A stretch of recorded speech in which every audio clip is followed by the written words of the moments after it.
آج جو ہے ہم بات کریں گے سورت ابراہیم پر. جی ظاہر ہے کہ قرآن کریم کی صورتوں کا خلاصہ میں بیان کر رہا ہوں جو 2 منٹ میں انسان کو پتہ چل جاتا ہے کہ صورت کے اندر اللہ تبارک و تعالیٰ کیا بیان کرتے ہیں. باقی اس کے لطائف و معارف، اس کے حقائق اور تفصیلات اس کے گھنٹوں چاہیے. جی جیسے کہ ہم نے بسم اللہ الرحمن الرحیم پر گفتگو کی تھی، اس کے فضائل و فوائد پر، پھر سورہ فاتح پر گفتگو کی، اس کے بعد سورہ بقرہ پر گفتگو ہوئی، پھر سورۃ آل عمران، پھر سورۃ النساء پر گفتگو کی، اور نساء کے بعد سورۃ انعام پر ہم نے گفتگو کی. انعام کے بعد جو ہے وہ سورۃ مائدہ پر ہم نے گفتگو کی، اور سورۃ مائدہ کے بعد جو ہے سورۃ اعراف پر گفتگو ہوئی، اور اسی طریقے سے یہ سلسلہ آگے چلتا رہا. اور سورۃ انفال پر گفتگو ہوئی، پھر سورۃ توبہ پر، پھر سورۃ یونس پر، پھر سورۃ ہود پر گفتگو ہوئی، اور پھر سورۃ یوسف پر. اور سورۃ یوسف پر اس حقیقت کو میں نے بیان کیا تھا کہ اللہ تبارک و تعالیٰ کی 2 طرح کی صفات ہیں، جلال صفات اور جمال صفات. اور جلالی اور جمالی صفات کو ڈال کر اللہ تربیت کرتے ہیں بندوں کی. چنانچہ حضرت یعقوب علیہ السلام کی گویا کہ وہ تربیت ہوئی کہ انہوں نے منازل طے کیے، اور وہی ہوا کہ پھر بنی اسرائیل میں جو ہے ہزاروں نبی جو ہے پیدا ہوئے.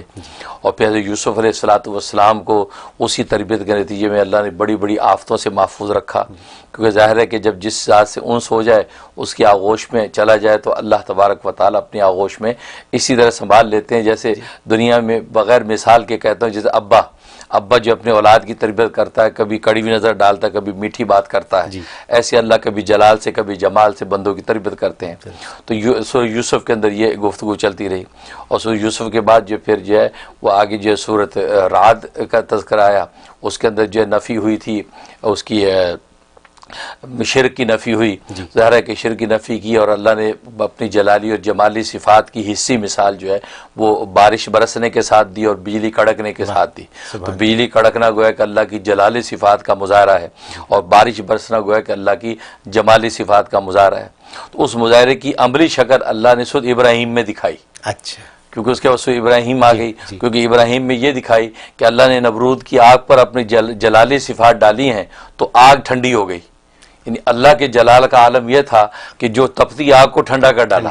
ہاں، تو اللہ کی جلالی جو ہے نظر پڑی اس آگ پر نمرود کی تو نار نمرود ٹھنڈی ہو گئی، اور جمالی نظر جو ہے ابراہیم پر پڑی تو اس کو اپنا خلیل بنا لیا. وہ خلت کا مقام طے کر گیا اور اللہ کا دوست بن گیا. تو یہ سورہ ابراہیم میں اس حقیقت کو بتایا. اور پھر حضرت ابراہیم علیہ السلام کو جب خلت کا مقام ملا تو آپ نے پھر جو ہے اللہ سے دعا کر کے محبت کا مقام مانگا کہ اللہ میری ذریت میں ایک ایسا شخص پیدا کر دے جس کو آپ محبت کا مقام دے دیں. مجھے تو نے خلیل اللہ بنایا تو ایک ایسا پیدا کرتے میری ذریت میں کہ جس کو آپ حبیب اللہ بنا لیں. لہذا سرکار دو عالم صلی اللہ علیہ وسلم جو ہے وہ تشریف لے آئے جن کو اللہ تبارک و تعالی نے حبیب اللہ بنایا. گویا کہ ان کو جو خلت اور دوستی کا مقام حاصل تھا، ان کو محبوبیت کا مقام ملا.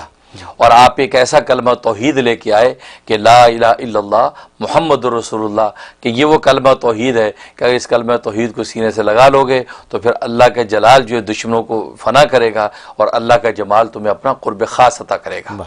اس کا تذکرہ اس سورۃ ابراہیم میں ہوا.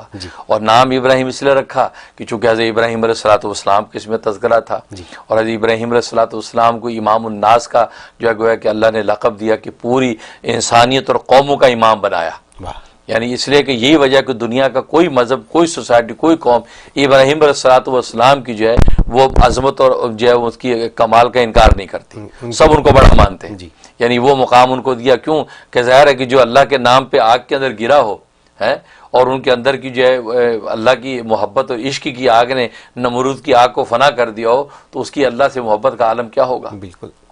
تو یہ اللہ تبارک و تعالی اس میں دیا، اور اس لیے سورۃ ابراہیم میں توحید کا دعویٰ کیا اللہ نے، کیونکہ سب سے بڑے موعد اعظم جو ہے ابراہیم علیہ السلام ہی تھے کہ جنہوں نے اس وقت جو ہے نعرہ توحید لگایا کہ جب کائنات کے اندر ان کے سوا کوئی توحید کا نعرہ لگانے والا نہیں تھا.